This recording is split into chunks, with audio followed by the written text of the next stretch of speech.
Certains s'en foutent, d'autres simplement mauvais. On a des types de 20 ans ici qui en sont à leur 5e peine. On a parlé de moi dans le journal quand j'avais 14 ans. Genre, un jeune de 14 ans terrorise le quartier. Déjà une star. Si le mec nous file pas la thune, on le torture d'abord. Genre un coup de marteau dans la tête ou on lui brûle les orteils au chalumeau. Après, s'il a vu notre visage, on est obligé de le tuer. Ils n'ont pas bien conscience des règles. On leur dit non et ils se retournent en disant « je vais t'éclater ».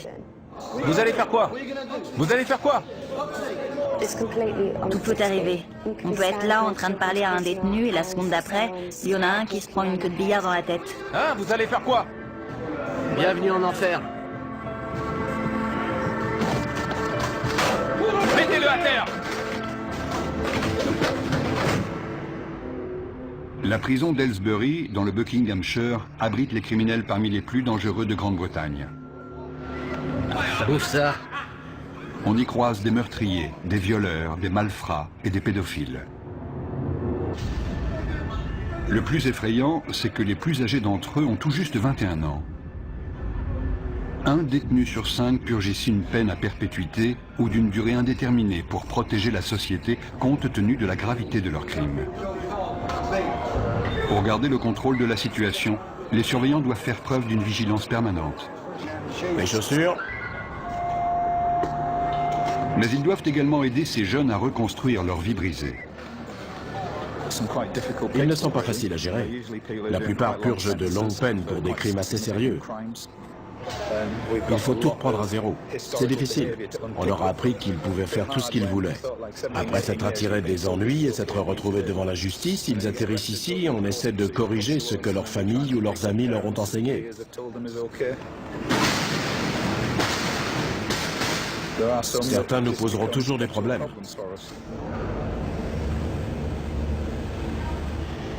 Aylesbury est un établissement redouté au sein de la population carcérale.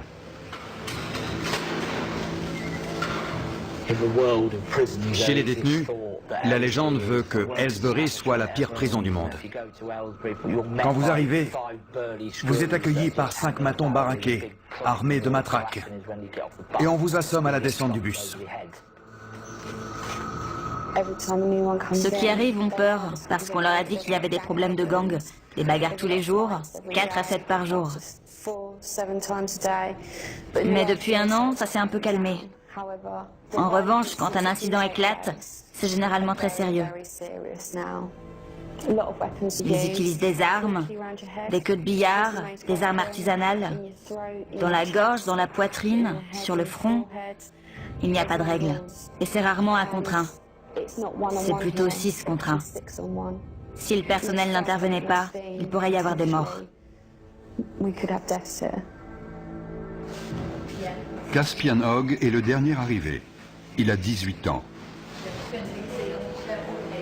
Après avoir été incarcéré dans un établissement pour mineurs, il a été envoyé ici en raison de problèmes disciplinaires. Asseyez-vous ici. Combien de fois avez-vous été incarcéré? 4 ou 5 fois. Ok. Quelle peine cette fois? 4 ans. 4 ans, d'accord. Avez-vous déjà pris de la drogue, de l'alcool ou autre produit assimilé? Ouais. Ok. Quoi précisément? Juste de la coke, du cannabis. Juste de la coke? Ouais. D'accord. Vous serez suivi par mademoiselle Morgan. Il y a des gangs dans votre quartier? Ouais. Vous faites partie de quel gang? Stratford Longside. D'accord. Vous avez des gangs rivaux? Ouais, les Farafield FMD. FMD? Ouais. Qu'est-ce qui vous oppose?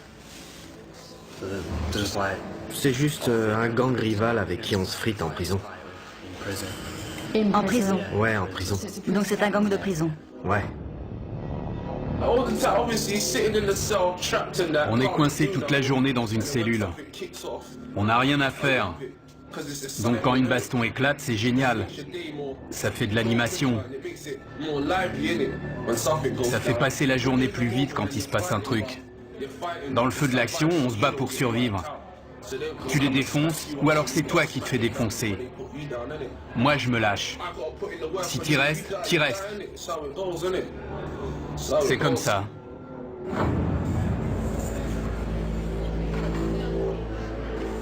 On a des membres de gangs venus de Liverpool, de Birmingham, de Londres, et ils sont tous rivaux. Certains viennent de milieux où ils n'ont connu que la violence. C'est déjà ouvert? Oui, c'est déjà ouvert. Les radiateurs devraient être éteints ce soir. Je sais, il fait un peu chaud.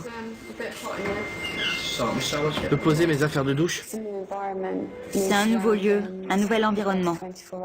Les 24 premières heures sont les plus explosives. On s'assure qu'ils ont tout ce qu'il leur faut et qu'ils sont bien installés pour leur première nuit. Les rivalités entre gangs entraînent d'inévitables règlements de compte. Les nouveaux venus sont particulièrement vulnérables, car ils n'ont pas encore de repères et doivent faire leurs preuves. Dès qu'un incident survient, une alarme est déclenchée. Pour éviter que la situation dégénère, les agents de sécurité interviennent rapidement. Vous êtes blessé? Non, non. Non? C'était quoi le problème? Rien. Allez! Non, non.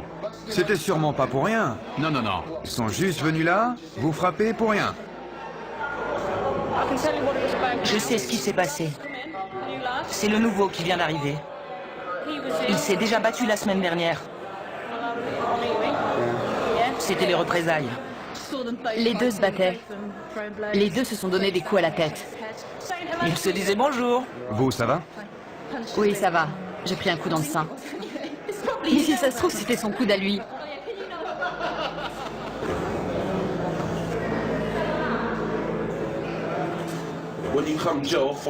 Quand on vient de la rue et qu'on arrive en prison, c'est encore plus violent que dans la rue, parce que tous les mecs de la rue sont réunis au même endroit. C'est pire. J'ai grandi au milieu de la violence et j'aimais pas vraiment ça, mais en maison de redressement, on voit beaucoup de violence, alors on s'habitue. Et puis on finit même par aimer ça. Si je te connais, si je sais avec quel gang tu traînes, dès que je te vois, je t'éclate. Et si je sais que t'as planté un de mes potes, je te fais la même chose. Donc vous surveillez constamment les nouvelles arrivées dans votre bâtiment. Ouais. Ils en ont mis dans l'LC, juste à côté. Si je les croise, je les défonce direct. C'est clair. Le quotidien en prison, c'est pas la joie. Vous pouvez être le mec le plus balèze avec la plus grosse réputation, il faut quand même surveiller vos arrières. On est tout le temps parano, tu vois. On est sur nos gardes tout le temps, on surveille les autres. On est tous des criminels ici. Comme je l'ai dit, des fois mon but c'est de faire mal à quelqu'un. Des fois je me réveille le matin et je suis pas d'humeur pour ça. Sérieux. Et des fois je me dis que je vais lui mettre la raclée de sa vie. Je me dis, quelle différence ça fait. Je sais qu'il me reste que 10 mois à tirer, mais autant aller lui régler son compte. Au cours de leur période d'intégration, avant d'être installés, on propose aux détenus de travailler ou de suivre des cours. Ceux qui acceptent pourront passer plus de temps dans les espaces communs. Il n'y a que 3 surveillants à cet étage et jusqu'à 50 détenus peuvent sortir de leur cellule. C'est le moment dangereux de la journée. Il faut rester très vigilant. On peut avoir tendance à se relâcher parce que 90% d'entre eux sont très corrects. Mais il faut se méfier, c'est notre boulot. La situation peut dégénérer à tout moment. Caspian et 2 nouveaux arrivants ont forcé le passage pour s'introduire dans une cellule.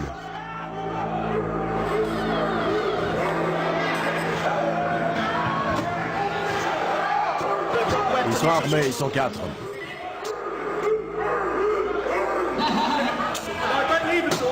Les détenus ont barricadé la porte.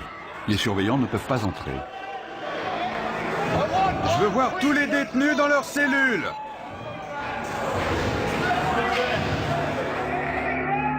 Le directeur de la prison est informé que 3 nouveaux arrivants ont pris un détenu en otage dans l'aile C. Apparemment, il y aurait 4 détenus dans la cellule. Dont un otage. Ils sont 4, dont un otage. On va envoyer des négociateurs devant la porte pour tenter d'établir un dialogue et on avisera. Ma vie est en jeu. C'est pour ça qu'on doit menacer la sienne. D'accord, on va transmettre ce message au directeur. Vous comprenez? On est en danger de mort. On est forcé de faire ça. Je comprends. 3 d'entre eux viennent d'autres prisons. Ils avaient prévu leur coup. Notre priorité, c'est l'otage. Si vous faites pas venir le directeur, je le viole. Je vais le violer. Écoute, tu n'as pas à lui faire de mal. On t'écoutera de toute façon. Le négociateur joue un rôle clé car il analyse la situation pour nous. Si nous sentons que la vie d'un détenu est en danger, il est clair que les négociations sont terminées et qu'on doit intervenir. L'otage doit avoir conscience que le personnel est présent et jauge la situation car ils disent tous « je vais le tuer ». Mais est-ce qu'ils veulent vraiment le faire? J'aime pas cette prison, c'est tout. Je l'aime pas. T'es pas le seul. Mon problème, c'est que j'ai beaucoup de prisonniers qui ne sont pas heureux d'être ici. Si on commence à parler de transfert maintenant, j'aurai une autre prise d'otage dès cet après-midi, car certains vont se dire « Oh, il suffit de prendre un type en otage pour se faire transférer. » Je vais lui trancher le cou et le vider de son sang. Il a menacé de le violer et de lui trancher la gorge. Non, le cou. De lui trancher le cou. Je vais vous dire. Écoutez-moi. Vous me prenez pas au sérieux? Si, croyez-moi, nous prenons ça très au sérieux. Une cellule de crise a été mise en place par le directeur de la prison pour gérer l'incident. La décision a été prise de faire appel à des agents des forces de l'ordre spécialement entraînés pour agir dans ce type de situation. L'otage avait un t-shirt noué autour du cou, il était assis sur le lit, ils sont armés d'un couteau en plastique et de morceaux de verre.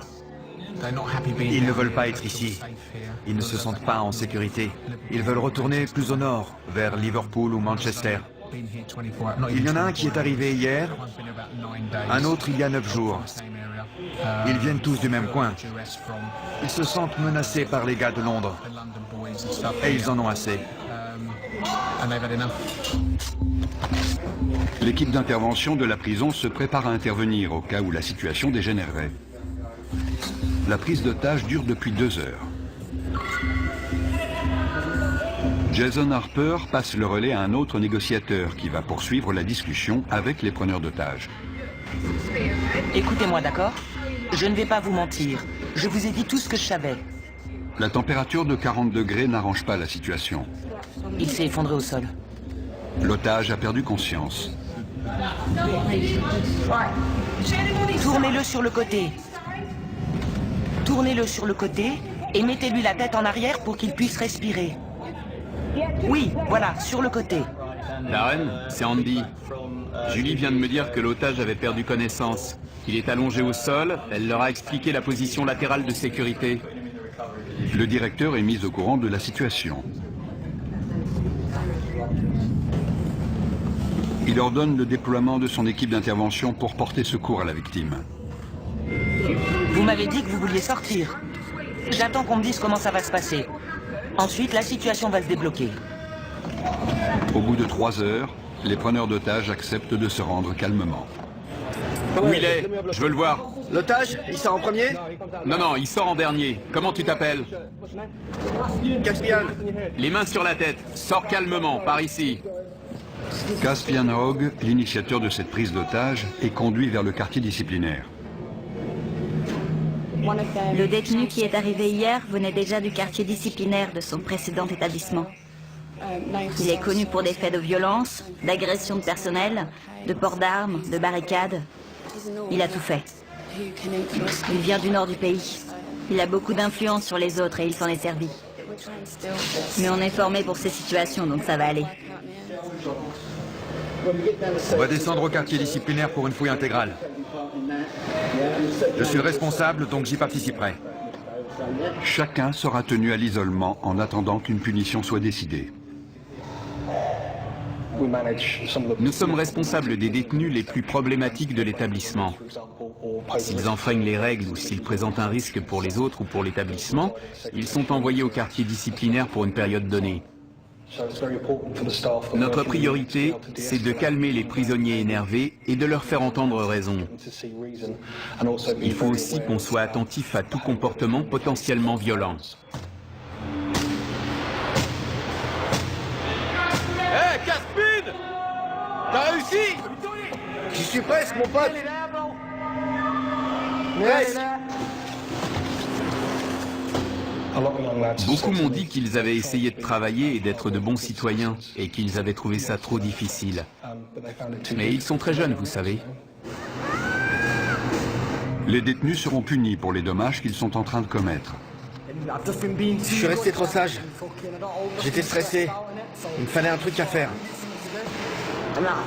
J'ai saisi ma chance. En plus, j'étais pas tout seul. Le gamin qu'on a pris en otage, c'est le seul de toute l'aile que j'aime pas. Alors je me suis dit que j'allais me le faire. Mais on lui a pas fait mal, on lui a rien fait. Ils m'ont frappé au visage et dans les côtes, en me traînant avec eux. Ensuite, l'un d'eux m'a attrapé par derrière et m'a fait asseoir sur le lit. Il me tenait comme s'il voulait me briser la nuque. Les deux autres frappaient la porte avec des boules de billard dans des chaussettes. Ils ont cassé ma télé et ils m'ont mis des bouts de verre sous la gorge. Ils ont dit qu'ils allaient me la trancher. Ensuite, ils m'ont dit de me déshabiller complètement et ils ont dit qu'ils allaient me violer. Qu'est-ce qui s'est passé? Rien. Rien. Ils disent qu'on a pris un mec en otage et qu'on l'a agressé dans sa propre cellule. Ils ont appelé la police et on est à l'isolement pour l'instant. Vous dites que vous ne l'avez pas pris en otage. Non, on a juste barricadé la porte, c'est tout. J'ai toutes ces pensées qui ont défilé dans ma tête. Je ne savais pas si j'allais en sortir vivant. Je connaissais pas ces mecs. C'était le truc le plus flippant de ma vie. Pourquoi vous avez fait ça? Franchement, j'ai pas eu de visite depuis 6 mois, depuis qu'ils m'ont mis ici.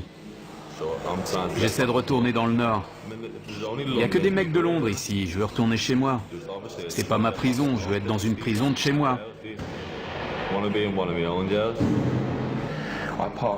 Je suis tombé dans les pommes. Je me souviens juste qu'ils étaient en panique.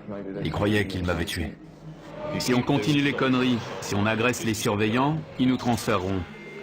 Ça va, Liam? Ouais, et vous? Pas trop mal. J'ai connu des jours meilleurs.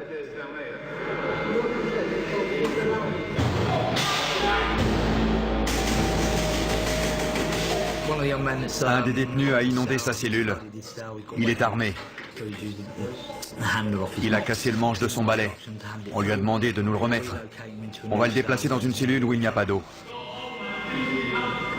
C'est trop court. Il doit lui en rester. Le détenu a jeté les morceaux de manche à balai dont il se servait comme arme. C'est trop court. Pourquoi vous avez gardé ce morceau, hein? Je vous avais dit de tout jeter. Reste sur le côté. Déverrouille la porte et je la pousserai. Reculez vers nous. Doucement.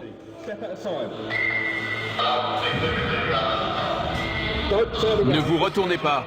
Restez face au mur. Le détenu n'a pas obéi et s'est retourné. À partir du moment où on ouvre la porte, les négociations sont terminées. Soit il se rend, soit on intervient. Arrêtez de bouger.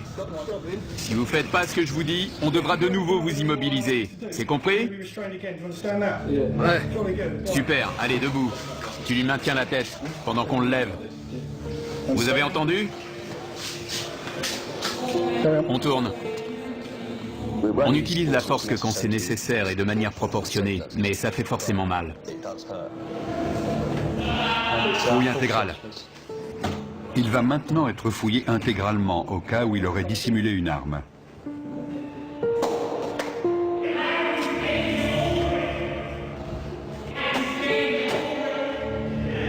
Retournez-vous. Bande d'enflure.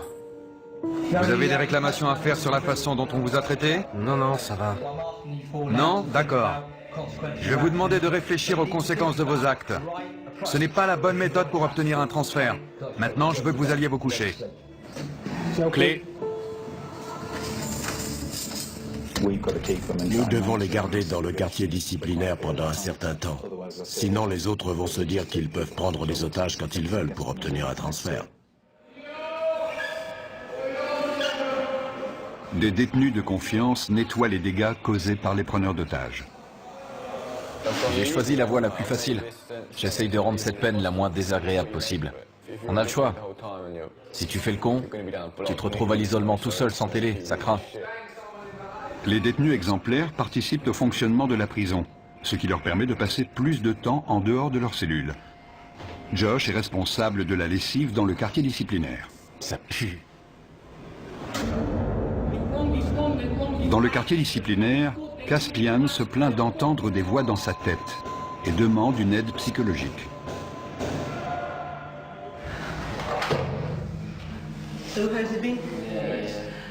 Je dois déterminer si vous êtes du genre manipulateur. Manipulateur? Si vous aimez titiller les gens et les énerver pour prendre l'avantage. Non, sérieux. Je risque de vous poser des questions qui vont vous énerver. Ouais. Vous avez le droit d'être en colère. Ce que vous n'avez pas le droit de faire, c'est d'être violent. Mais je suis un type violent, madame. Regardez mon dossier. Depuis mes 11 ans, je suis traîné de foyer en foyer et je suis incontrôlable. À 11 ans, j'ai arraché le torse d'un type avec mes dents. J'ai mordu une meuf à l'oreille. On a toujours dû me maîtriser. J'ai toujours le même sentiment.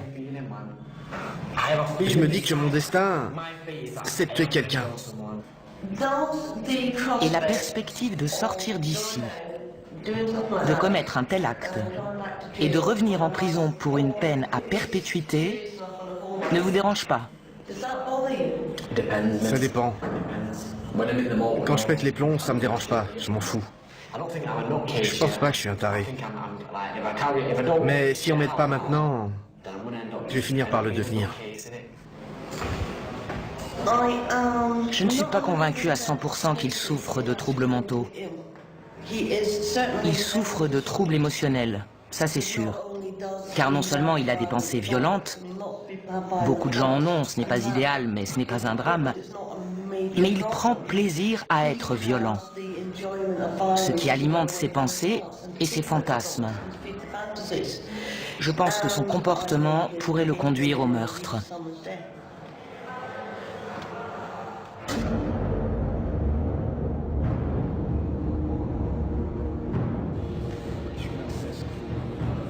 Liam Brennan, l'un des 3 preneurs d'otages présumés, a demandé un rendez-vous avec son avocat pour préparer sa défense. On voulait juste le choper dans sa cellule et fermer la porte. Mon rôle n'est pas de minimiser le délit, mais d'essayer de comprendre pourquoi et comment c'est arrivé, et quelle a été ton implication. Tu ne peux pas dire, c'est pas moi, j'ai rien fait. Ça, il te croira jamais. Écoute, différentes peines sont envisageables. J'espère que le juge optera pour des jours supplémentaires. J'ai pas le droit à l'erreur. J'avais pas parlé à ma femme et à mon gosse depuis 1 an. Elle m'a recontacté il y a quelques jours et je lui ai dit que je sortirais le 11 décembre. Les services pénitentiaires ont décidé de ne pas poursuivre Liam. Il se retrouve donc en commission de discipline. Asseyez-vous, monsieur Brennan. Je suis juge, je n'ai aucun lien avec cet établissement, vous comprenez? Oui. Vous êtes représenté par monsieur Ahmad, c'est exact? Oui, monsieur le juge. Pouvez-vous vous identifier, s'il vous plaît? Jason Harper. Vous serez le témoin de cette affaire? Oui. Il est dit que le 29 mai, vous avez retenu une personne contre son gré. Coupable ou non coupable? Non coupable. Monsieur Ahmad? Qu'avez-vous vu monsieur Brennan faire exactement? Il a passé beaucoup de temps à la porte avec moi pour m'expliquer leurs intentions. Je ne veux pas parler à votre place, mais si je comprends bien, il n'a pas menacé ni brutalisé d'une quelconque façon la victime. C'est exact. Lorsque vous étiez dans la cellule, avez-vous exprimé clairement votre désir de coopérer avec... Vous orientez l'accusé. Oui, monsieur le juge. Ne le faites plus. Vous connaissez la loi et la notion de complicité. C'est comme le chauffeur du véhicule qui attend les braqueurs de banque. Il se rend coupable de vol même s'il n'a pas pénétré dans la dite banque. Monsieur Brennan n'a apparemment eu aucun contact physique avec ce détenu qui était apparemment séquestré. Avez-vous vu les autres retenir la victime? Je n'ai vu personne le retenir. Quelle était la taille de la cellule? Petite, c'est une cellule de prison. J'ai du mal à croire que vous n'ayez rien vu. Ça me paraît inconcevable. Ou alors il ne s'est rien passé. Parce que sinon vous l'auriez forcément vu. C'est ça que vous me dites? Je dis pas qu'il s'est rien passé. Je dis juste que j'ai rien vu. Je regardais de l'autre côté. Vous avez entendu Monsieur Harper. Je lui ai parlé pendant un long moment. Il est très clair pour moi que vous étiez tous les trois complices dans cet incident et je n'ai aucune hésitation à vous déclarer coupable.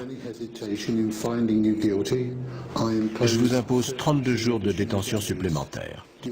Vous avez tout compris? Oui, j'ai compris. Cette procédure est terminée, merci.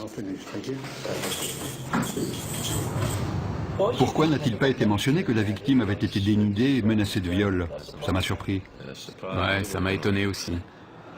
C'est mon jour de chance. L'agression n'a pas fait l'objet d'une poursuite pénale car la victime a eu trop peur pour témoigner. Dans le quartier disciplinaire, tous les privilèges, y compris la télévision, sont retirés.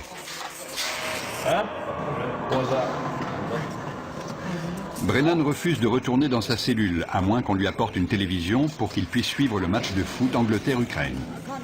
Je ne vous entends pas. Vous savez quoi? Quoi? Je suis coincé ici 2 semaines sans télé, donc je m'en fous de m'attirer des ennuis. Liam, je ne veux pas que vous restiez ici plus longtemps que nécessaire, car vous êtes quelqu'un de bien. C'est vrai? Je peux vous proposer des activités, de la peinture, ou alors vous pouvez demander des cours. Moi? Demander des cours? J'ai pas suivi de cours depuis mes 11 ans, demander des cours? J'ai pas envie de me pendre. Michel Morris parvient enfin à convaincre Brennan de rejoindre sa cellule. Pour sa participation à la prise d'otage, Caspian est condamné à 38 jours de détention supplémentaire. Caspian, c'est votre dernière chance d'obtempérer. J'ai dit non. Les surveillants tentent de le raisonner, mais il refuse de retourner dans sa cellule. Il sera envoyé dans le quartier disciplinaire jusqu'à ce que le directeur estime qu'il est capable de rejoindre les autres détenus. Caspian, si tu ne suis pas nos instructions, on t'immobilisera de nouveau. D'accord? Personne n'est au-dessus du système. Il y a des règles, des procédures, des lois à suivre, que vous soyez un détenu ou un surveillant. Personne n'est au-dessus de ça. Debout. Debout. Caspian, par ici. Il n'y a qu'à l'extérieur qu'on peut considérer ces jeunes de 18 ans comme des adultes. Beaucoup n'ont pas la maturité d'un adulte. Ils sont très influençables et peuvent s'attirer des ennuis. Entre là-dedans. Je vais demander à l'infirmière de venir te voir.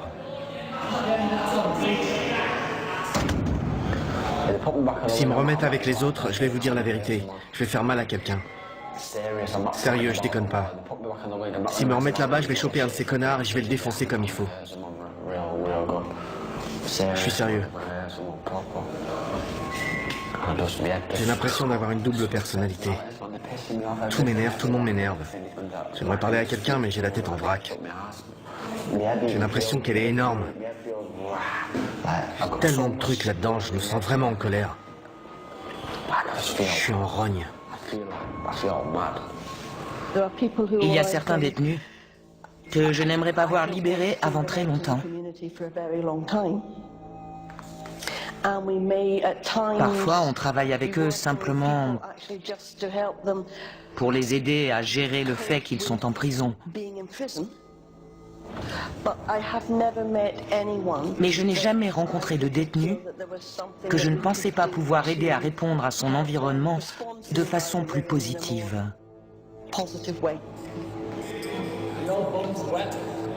L'état mental de Caspian Hogg continue d'être surveillé. De quel autre traitement pensez-vous avoir besoin? Est-ce que vous pensez que je peux faire autre chose pour vous aider? Non, rien. Il n'y a rien d'autre que vous puissiez faire. Pensez-vous que vous avez besoin d'apprendre à contrôler vos émotions? Non, je crois pas. Je connais mes émotions et je crois plutôt que j'en ai pas assez. J'essaie de pleurer, mais j'y arrive pas. Je peux pas pleurer. Sauf des fois, ça vient sans prévenir, ça arrive. Vous voyez de quoi je parle? Je pleure pas quand il se passe un truc triste. Ça m'arrive même de rire. Pour vous, est-ce plus normal de penser à ce que ressentent les autres ou de ne pas y penser? Ça dépend des moments. Là, c'est moi, je suis là, je vous aime bien. Vous me comprenez? Mais si vous tombez sur moi un autre jour, quand je suis en mode furieux, je vois des choses différemment. Tout est en vrac. Je pense comme un psychopathe. Quand j'étais gosse, j'ai jamais voulu devenir policier ou ce genre de truc.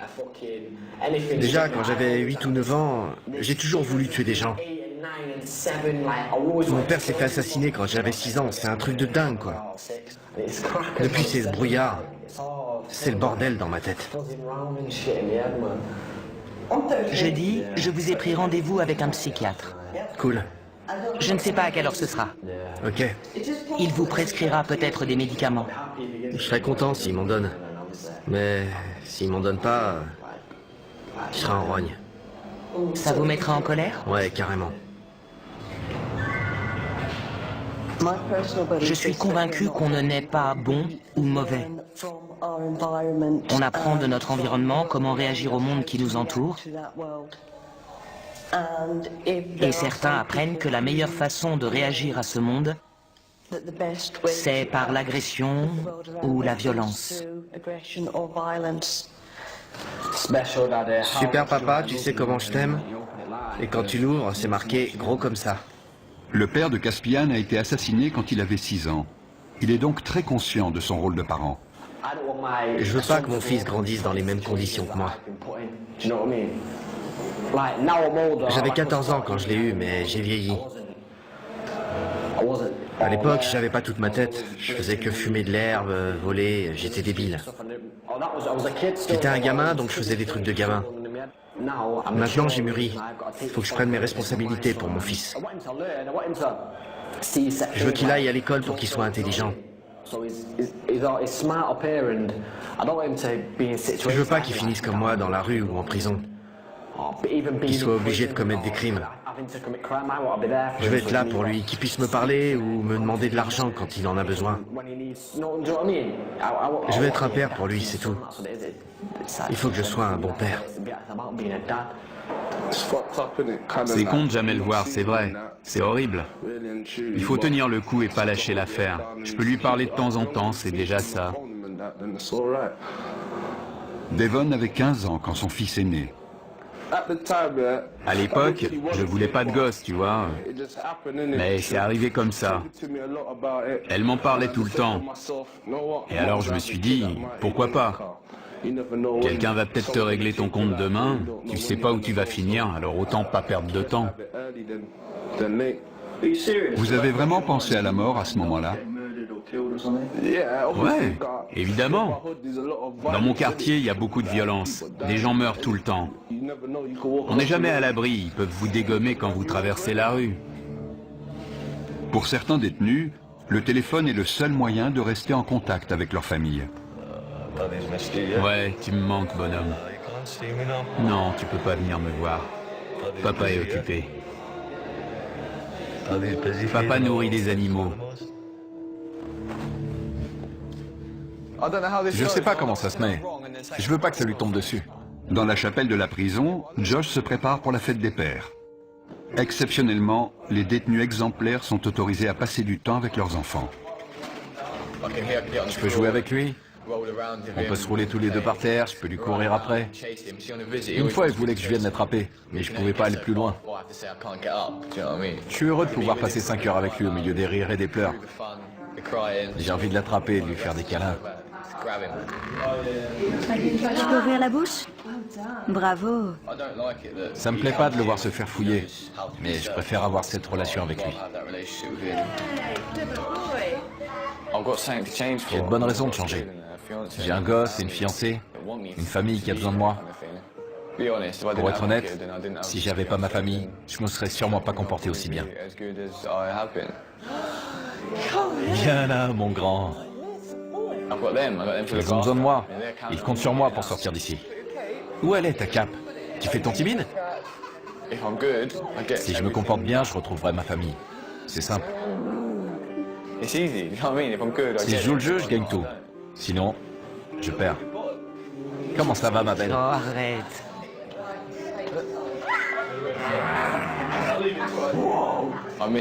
J'ai manqué ses premiers pas, ses premiers mots. La première fois qu'il a tapé dans un ballon, je ne l'ai jamais emmené au parc. Je ne l'ai jamais réveillé de sa sieste. Maintenant, il va sur les toilettes, il me dit qu'il est grand. C'est toutes ces petites choses. J'ai tout manqué. Je veux être là pour le border le soir, pour me réveiller avec lui. La nuit, il vient dormir avec sa maman. Je veux être là quand il fait ça.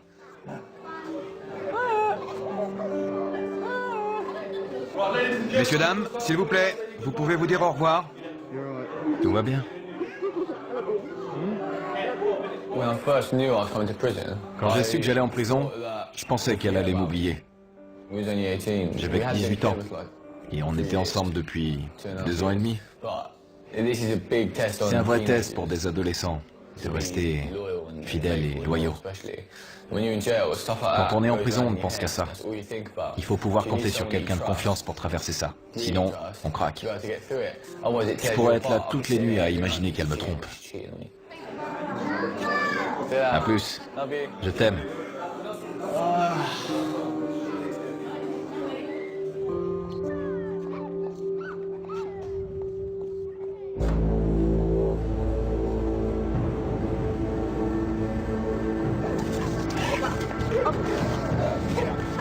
Des chiens de détection arrivent à Aylesbury pour y rechercher de la drogue ou des objets de contrebande. Il y a beaucoup de dealers en prison, et ça ne risque pas de s'arrêter. Il y a de l'argent à se faire. Les téléphones portables sont aussi un problème sérieux. C'est pour ça que les chiens sont capables de les trouver. Ils peuvent être utilisés pour planifier des évasions ou tout autre type d'événement. On fouille des cellules tous les jours. Et tous les jours, on trouve des choses. Sortez de votre cellule. Quand ils voient les chiens, certains se précipitent pour cacher leur matériel. On demande aux détenus de sortir de leur cellule pour que les chiens puissent travailler tranquillement. C'est n'importe quoi, il va renifler partout. Comment savez-vous qu'il a trouvé quelque chose? Il s'immobilise et pose son nez sur l'endroit concerné. Si c'est hors d'atteinte, il reste assis et regarde dans la direction de l'objet.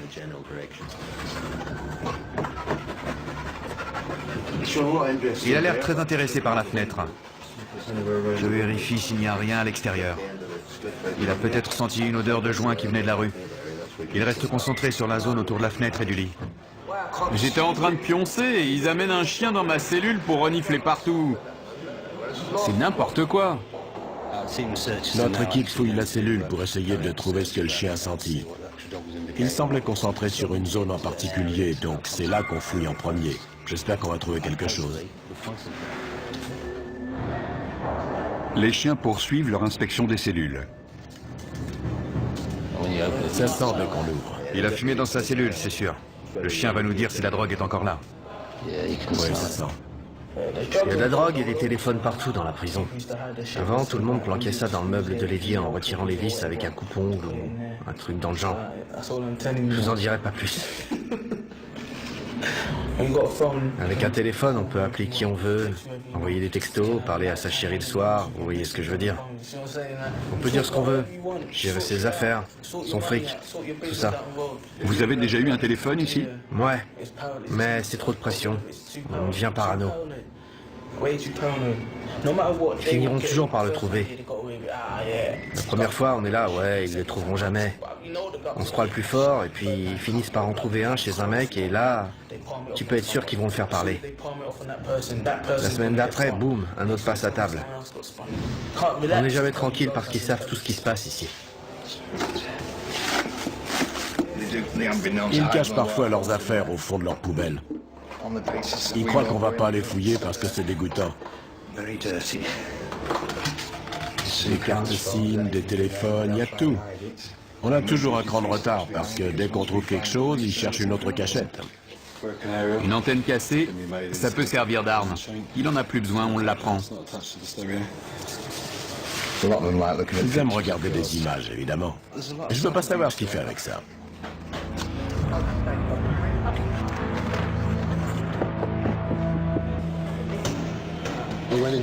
Dans une cellule, on a trouvé un téléphone avec un chargeur. Donc, nos équipes vont l'inspecter une deuxième fois. On a trouvé des petites choses, mais le plus important, c'est de montrer qu'on est vigilant et qu'on peut lancer ce genre d'opération quand ça nous chante. C'est intéressant d'observer leurs réactions. Certains détenus n'étaient clairement pas rassurés à l'idée qu'un chien allait inspecter leur cellule. 5 semaines après avoir pris en otage un codétenu, Liam Brenham retrouve son ancienne cellule. Mate mes affaires, elles sont trempées. C'est pas grave, il y a tout, non? C'est une photo de mon fils, ça. C'est pas normal, non? Qu'est-ce qui se passe? C'est quoi le problème? C'est lui le problème. Si ça te pose un problème que j'ai pris l'autre en otage, je suis là, je t'attends. Sinon, casse-toi. Liam, Vous trouvez ça normal? La photo est trempée, mes chaussettes aussi. Et il me dit que c'est pas grave. arrêtez de crier, d'accord? N'empirez pas la situation. La cellule a dû être fouillée. C'est ça la fouille. Sérieux. C'était collé à la base. Écoutez, le lendemain, on a mis un cadenas sur votre porte. Vous l'avez vu? On n'a pas ouvert cette cellule depuis 5 semaines. Et alors, c'est ma faute peut-être? Je n'étais pas là. Je ne sais pas comment ça s'est passé. Mais est-ce que ça vaut vraiment le coup de vous attirer encore des ennuis? Non. Vous ne croyez pas? Non, mais ça m'énerve qu'ils me disent ça. Oui, mais vous venez juste de revenir. Le mieux, c'est de faire profil bas. Tout ce que les surveillants de cette aile savent de vous, c'est que vous avez pris un codétenu en otage et que vous avez causé des problèmes pendant votre isolement. C'est la seule image qu'ils ont de vous, vous comprenez? Vous en avez conscience? Ouais. Ils n'arrêtent pas de dire que les surveillants leur manquent de respect. Mais ce sont eux qui sont grossiers avec nous, qui nous manquent de respect et qui voudraient qu'on prenne des pincettes avec eux. Comme s'ils étaient des gosses à qui on devait apprendre les règles de la prison. Ils ont entre 18 et 20 ans, et ils sont censés être adultes et savoir rester respectueux. Un bon comportement peut permettre aux détenus d'être transférés plus près de leur domicile. Quand j'ai Tasha au téléphone, j'entends les mouettes derrière elle. Quand je serai transféré, elle sera tout près de moi. On partagera le même ciel, on sera au même endroit, on entendra les mêmes choses. C'est comme si je rentrais déjà chez moi. Josh va purger le reste de sa peine à proximité des siens. Soucieux de contrôler ses pulsions violentes et de rentrer chez lui, Caspian a accepté de prendre des antipsychotiques. Ça calme ce qui se passe dans ma tête. Et ça marche? Ouais, dans un sens. Mais c'est pas génial. Je me réveille le matin, il y a des taches de baffe sur le drap. J'ai même pas d'oreiller, j'ai carrément oublié. Est-ce que vous vous sentez mieux? Est-ce que ça a calmé vos pensées? Ouais, les pensées ont disparu, mais le problème, c'est l'état dans lequel ça vous met. J'aime bien être un peu défoncé, mais là, j'ai l'impression d'être un zombie, tu vois. Genre, un carré sous mes docks. Le mec complètement à la masse. C'est pas bon, ça. Les fantasmes, les pensées violentes, les désirs de meurtre et de notoriété liés à ces meurtres ont grandement diminué. Il a même expliqué qu'il avait parfois la tête vide. J'aimerais maintenant travailler avec lui pour qu'il essaie de comprendre ce qui se passait dans sa tête et qu'il sache où demander de l'aide si ses pensées venaient à ressurgir. 90% des détenus que nous accueillons ici vaquent à leurs occupations et font ce qu'on leur demande. Il peut y avoir de petits incidents, mais c'est tout. Ce sont les 10% restants qui causent la majorité des problèmes. Ils ne veulent pas rester tranquilles ni faire ce qu'on leur dit. Ils se rebellent constamment. Ils essaient de créer le désordre pour saper notre travail.